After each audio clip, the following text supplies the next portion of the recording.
We're back out on the bass buggy, and today we're talking about a topwater blow-up that was more than 40 years in the making.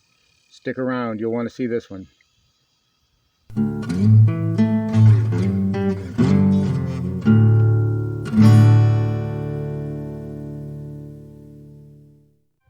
Welcome back to Lowbrow Fishing. And you know, for a lot of anglers, you just can't beat a good topwater bite. Whether it's a hollow body frog over some lily pads early in the morning, or in the evening after the sun sets, dragging a buzzbait across some open water. A lot of anglers will tell you, you just can't beat that exhilaration of seeing that water explode as your bait is inhaled and sucked underneath. Well, what if I told you I never got to experience that? I know, crazy, right? I've been fishing since this guy was president. Recognize him? He's known for a few things, I'm not really sure what, but when I started fishing, he was the president that was in the White House. That's been nearly 5 decades ago. And in all that time, I've never once gotten a single topwater bite. And don't get me wrong, it wasn't for lack of trying. I tried very hard. And in those almost 5 decades, I have literally caught thousands of bass. I've caught them just about everywhere you can imagine. I've caught them on lipless cranks. I've caught them on square-billed cranks, deep diving cranks. I've caught them on shaky heads, Carolina rigs, and most of all, on a Texas rig or a jig, which is probably what I'm best known for. But in all that time, I've never once had a single topwater fish. This year was going to be the year that I changed that. I made it a point to dedicate myself to getting that elusive topwater bite. So, I armed myself with some choice topwater baits, and I headed out to the water to try my luck. Alright, so here's our quest for topwater. I have been fishing since I was a little kid back in the 70s, early 70s. I've never caught a fish on topwater. So today I've got a black popper. So I'm going to, like I said, there's a wealth of information online that shows you how to fish it. I'm going to try to fish it that way. A couple little pops here, let it rest. A couple little pops, let it rest. When you first cast it out, let the rings dissipate.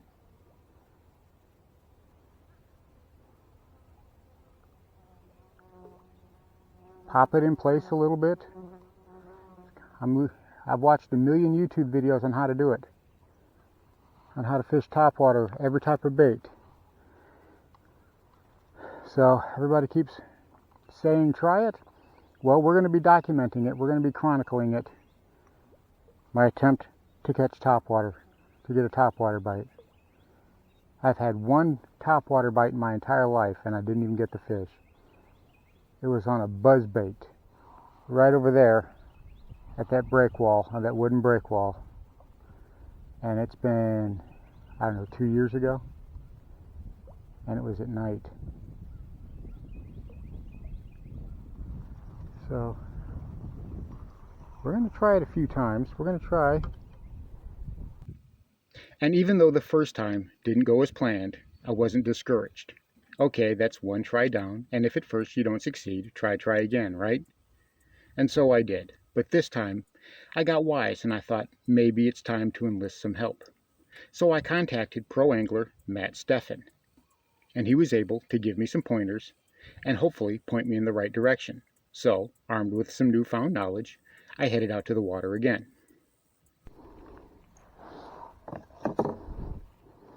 Okay, well, we're back, and now's the time that everybody was waiting for, and me making another attempt at topwater. Now, I've got some suggestions from people saying that the popper that I was using in the last episode was probably not the best bait. Something like a spook probably may have been better. So that's what I'm going to try here. So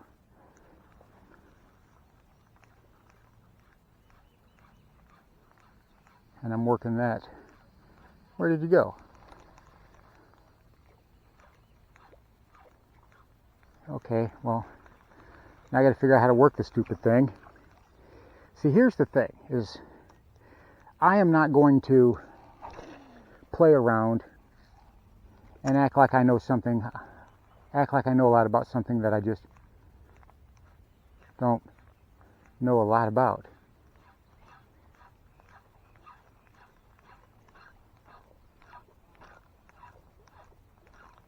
I guess I got to keep that tip up a little bit more.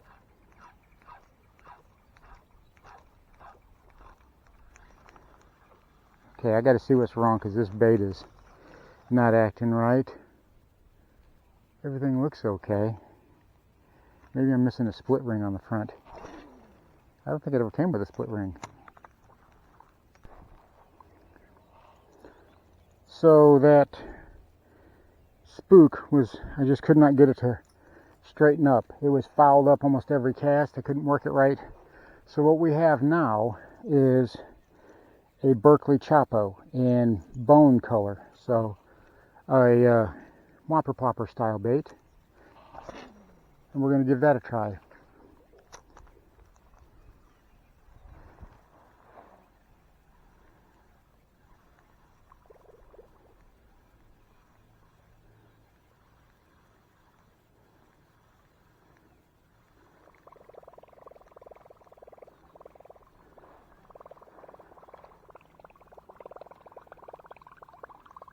Well, it's certainly making noise. Right into the bush. That's an amazing cast. Come on. Pull out of there. There we are.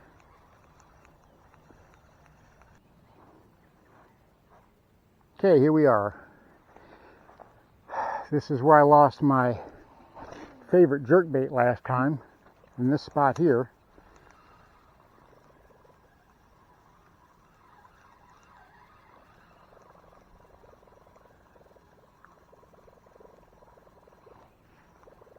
And I have bugs flying all over me. That's the joy of South Mississippi when it gets hot. We get into mid and late May and,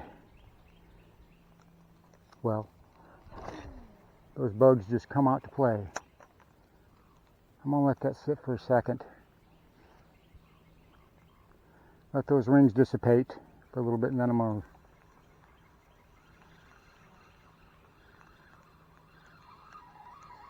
there we go. I don't like having to start it up like that.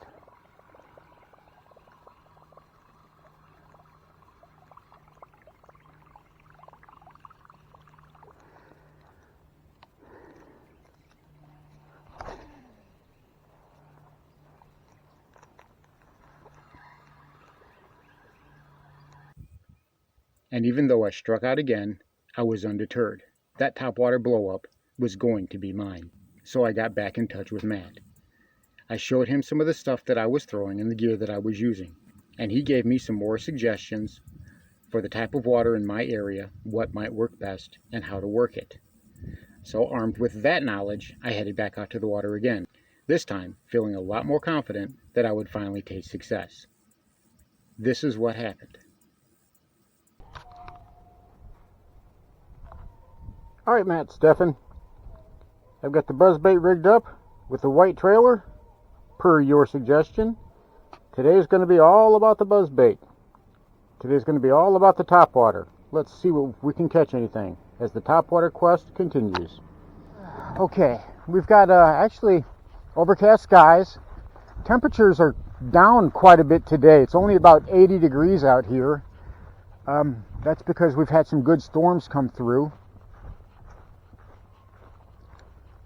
Not a lot of movement on the water. Not a lot. We have all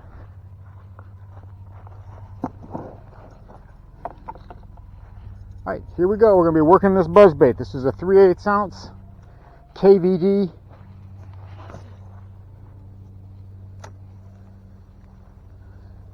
.3/8 ounce KVD buzz frog, buzz toad, whatever you want to call it.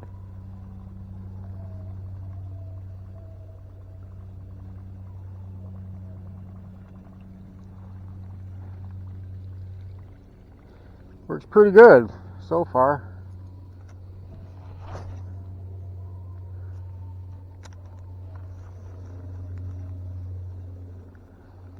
I'm working it on a spinning combo. I'm working it on a spinning combo. It's got 10-pound braid to a mono leader.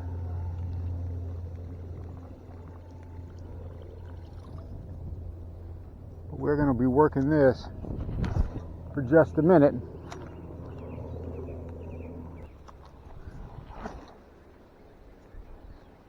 Good cast there.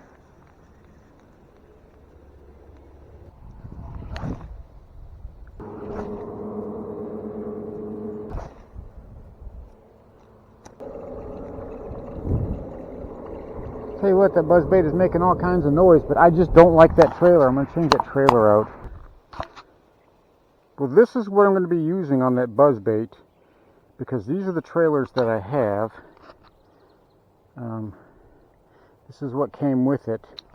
I thought I had some white toads, but apparently I do not. So we're going to go with that. Let's see what that gets us. We will find out. I'm working right into the wind.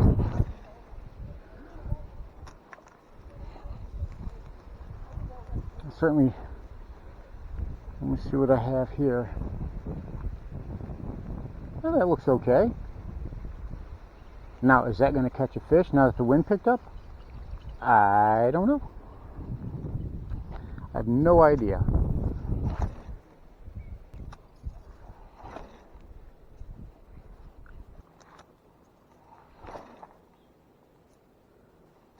All right.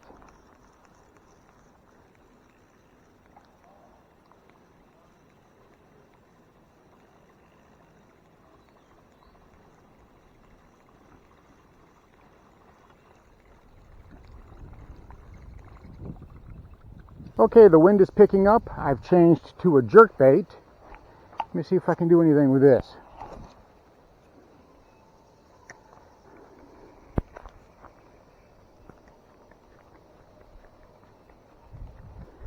Hopefully I don't get hung up on that snag that's right there that I just casted straight to.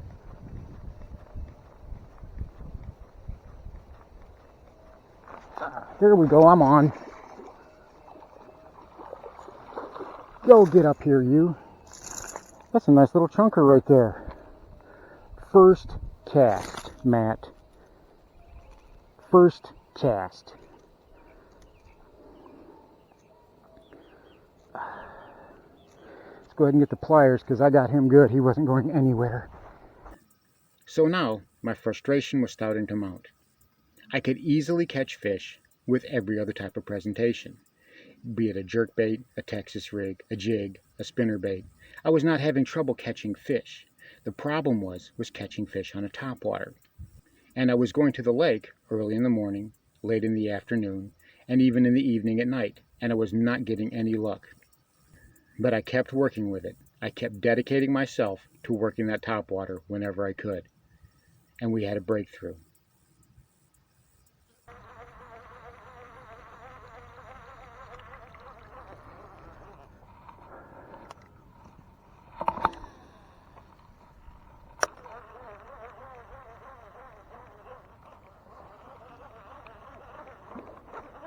That was a big fish right there. And it just dove. I don't know what it was doing, but it totally missed my bait.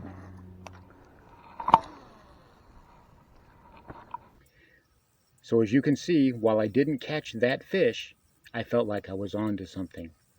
That buzzbait came right by, and that was undoubtedly a blow-up where the bass was perturbed by the buzzbait. Now I came back behind it with a spook and several other baits, and I never did get that fish. But I felt like I was making real progress. I was on to something. So feeling like my time was running out, that I was always going to hold this curse, that I was always going to hold the mantle of the guy who could catch bass but couldn't get topwater, I was beginning to feel a little discouraged. So I decided to give it one more try and say, okay, all out, all or nothing. I'm not going to bring anything with me but topwater baits. I'm going to throw only topwater. and we're going to see what happens. And this is how the evening started. Okay, this looks like a pretty choice spot for a topwater bite. Now I had a fish yesterday splash right next to my bait. That was the closest I've gotten. I had a fish that jumped up and splashed my bait yesterday.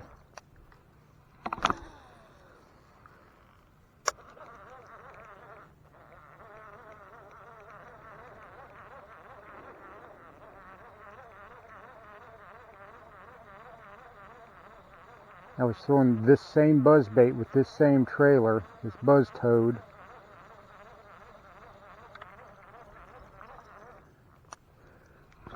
And it was a pretty good sized bass too.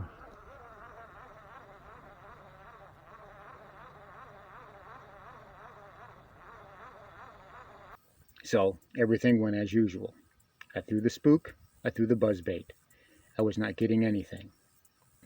But then I remembered over on the far side of the lake, there's a laydown, an entire tree that is submerged, and it is delineated by two pieces of wood that stick out of the water.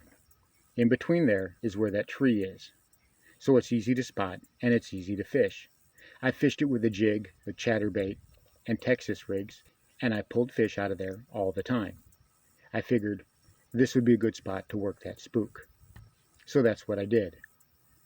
I started fan casting that Zara Spook Jr. over that tree, and this was the result.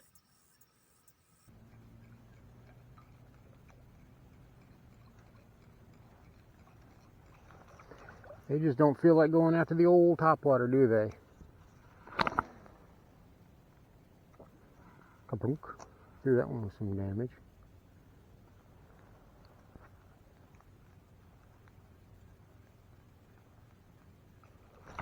Got him! Oh yeah!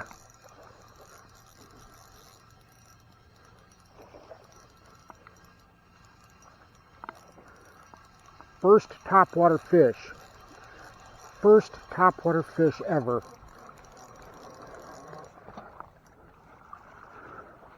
And it is a good one, kids. No. Wow. Son of a gun. I knew he was in there.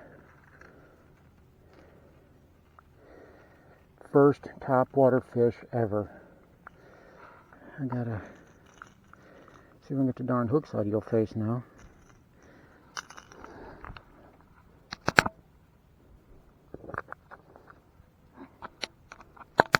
Look at this beautiful thing. That's a 2-pound bass. That is a beautiful, beautiful fish. You know darn well I'm getting a picture with him. That is a, doing a little look at him. Beautiful 2-pound bass. He's, let's see how long he is. Well, he's exactly the length of my handle on my rod. So that was on the Zara Spook Jr. Celebration time. Thank you, little buddy. And as you can see, finally, after 4+ decades of fishing, after being on the water more times than I can count, and thousands of fish catches, I finally got that one elusive topwater fish. And I have to say, while it wasn't a giant, for that little lake, that was a beast. That was a great blow up. There was no doubt about it. And it was an amazing feeling to finally have that monkey off my back and to join that class of anglers who know what a topwater blow up feels like. Now, what holds for the future? Am I going to continue to work topwater? Absolutely. I still have a lot to learn and a long way to go. I have so many other types of baits that I want to catch fish on. Hollow body frogs, buzz baits, other types of topwaters. And I intend to get there. With each passing attempt, I gain a little more experience and a little more knowledge. The moral of the story is, don't ever give up. Don't ever stop. You'll get there eventually. And in my case, it took an entire community on YouTube and a pro angler to get me over that hump. But eventually, I did get there. So what's the moral of the story? Don't stop. Don't ever give up. This was a little bit different video for this channel, and I hope you enjoyed it. I hope you found something in there that would keep you going, maybe a little bit of inspiration whenever things get tough for you. Maybe you have a hard time catching fish on a drop shot or on a spinnerbait. But if you practice it, if you try it, eventually you'll have success and you'll get those bites you're looking for. And it'll be another feather in your cap and another trick you can add to your arsenal. Thanks for watching Lowbrow Fishing. We'll catch you in the next one.